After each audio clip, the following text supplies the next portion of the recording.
বলা হচ্ছিল যে তিনি আসলে গেম টাইম পান না, যার কারণে তাকে আরও বেশি সময় নিয়ে জাতীয় দলে দেখতে চাচ্ছিলেন হাভিয়ার কাবরেরা। কিউবার অন্তর্ভুক্তি দলে কতটা শক্তি যোগালো এবং আপনি কি মনে করছেন কিউবার এই মুহূর্তে জাতীয় দলে আসাটা ঠিক না কি না? না, ডেফিনেটলি, কারণ আমরা সবাই জানি আসলে সে কোন জায়গায় খেলেছেন প্রিভিয়াস, এবং তার সেই সক্ষমতা আমরা জানি যে আছে। ডেফিনেটলি এটা একটা পজিটিভ সাইড আমি মনে করব, এবং তার অন্তর্ভুক্তিতে আমার কাছে মনে হয় দলের জন্য আরেকটু স্ট্রং, যেটা আমরা বলি যে বুস্ট আপ হয়েছে, এবং ডেফিনেটলি একটা পজিটিভ ব্যাপার আমি মনে করি। কারণ সামনে আমাদের আসলে ইন্ডিয়া ম্যাচটা অনেক বিগ ম্যাচ, তো ডেফিনেটলি এটা আমাদের দলের জন্য খুবই পজিটিভ ব্যাপার। দাদা একটা জিনিস জানার ছিল, আপনারা কিংসের প্লেয়াররা আসলে দেখা যাচ্ছে প্রতিবার ক্যাম্পে লেটে জয়েন করা হচ্ছে, আপনাদের উপর ক্লাব ডিসিশন, তারপর এবারও জয়েন করলেন আজকে আপনাদের জন্য ফিল্ডে ফার্স্ট ট্রেনিং আপনাদের টিমের সঙ্গে, তারপর এটা কি ঠিকমতো কি মানিয়ে নেওয়া যায় নাকি, মানে কেমন হয়?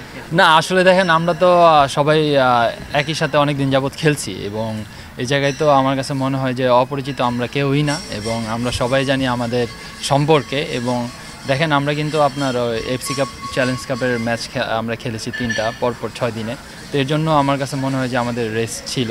তারপর আমরা আপনার 7 তারিখে জয়েন করি, আমাদের 8 তারিখে সেশন হয়েছে, এবং আজকে আমাদের ফিল্ড সেশন ফার্স্ট। তো আমার কাছে মনে হয় না যে ওরকম কোনো প্রবলেম আমরা ফেস করব, কারণ আমরা সবাইকে সবাই ভালোভাবে চিনি। একটা প্রশ্ন যে সাধারণত জামাল ভুঁইয়া শুরু একাদশে না থাকলে আপনার হাতে আর্মব্যান্ডটা থাকে, আল্লাহর সামনে দুটো মানে হয়তো আমাদের পরের রাউন্ডে যাওয়ার সমীকরণ নাই, কিন্তু প্রতিপক্ষ বিচারে খুব গুরুত্বপূর্ণ ম্যাচ, স্পেশালি ইন্ডিয়া ম্যাচটা এবং দুটো ম্যাচে, সেইটা নিয়ে টিম কতটা বুঝতে পারবেন? না, আসলে দেখেন, আপনি যেটা বলেন যে আসলে আমাদের সুযোগ নাই কোয়ালিফাই করার, বাট আমার কাছে মনে হয় যে এখনও কিন্তু আমরা যদি 2টা ম্যাচ আমরা পরপর জিতে, আমাদের কিন্তু র্যাঙ্কিংয়ে আমরা ভালো ডেভেলপ করব।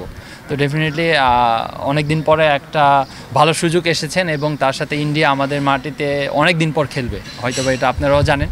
তো এই সুযোগ মানে ইন্ডিয়ার ম্যাচটা আমি মনে করি যে এই সুযোগটা আমরা হাতছাড়া করতে চাই না, এবং এই জায়গায় আমাদের ফার্স্ট জয় এই কোয়ালিফাই রাউন্ডে আমরা তাদের সাথেই পেতে চাই, এবং আমরা সেভাবে প্রস্তুত আছি, এবং আমাদের টিম সেভাবেই মোটিভেটেড।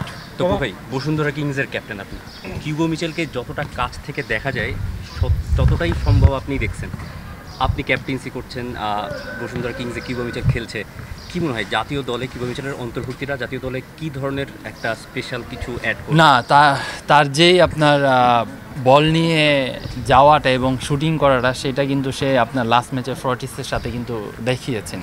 তো ডেফিনেটলি এটা আমাদের টিমের জন্য খুবই প্লাস পয়েন্ট, যেটা আমাদের দরকার। আসলে গোল মাউথ এরিয়া এবং ডি বক্সের বাইরে যে শুটিং টেন্ডেন্সি তার আছে, এটা আমাদের টিমের জন্য খুবই পজিটিভ সাইড, এবং এটা থেকে আমরা গোল পেতেও পারি। ডেফিনেটলি এটা তার আমি মনে করি যে ভালো একটা এক্সট্রাঅর্ডিনারি, এবং সে প্র্যাকটিসেও আপনার ওভারঅল সবসময় দেখা যায় যে শুটিং টেন্ডেন্সি তার অনেক, এবং শুটিং প্র্যাকটিস করে, এবং তার যে আপনার মানে বল কন্ট্রোল, এটা আমার কাছে মনে হয় যে আমাদের টিমমেটদের জন্য খুবই পজিটিভ ব্যাপার।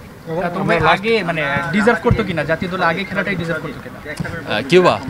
আসলে কিউবা তো আপনার প্রথম আসার পরে দেখা গেছে যে সে আর কি আমাদের ওয়েদারের সাথে অ্যাডজাস্টমেন্টের ব্যাপার ছিল একটা, তারপরে কাতারের ওয়েদার তো আরও বেশি গরম ছিল।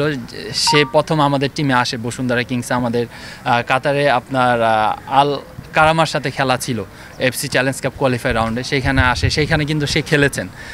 আসলে এটা আমার কাছে মনে হয় জাজমেন্টটা তো অ্যাজ এ প্লেয়ার হিসেবে আমি বলতে পারবো না, এটা টোটালি আপনার কোচ ডিসিশন নেয়। আমরা লাস্ট দুটা ম্যাচ যেভাবে খেলেছি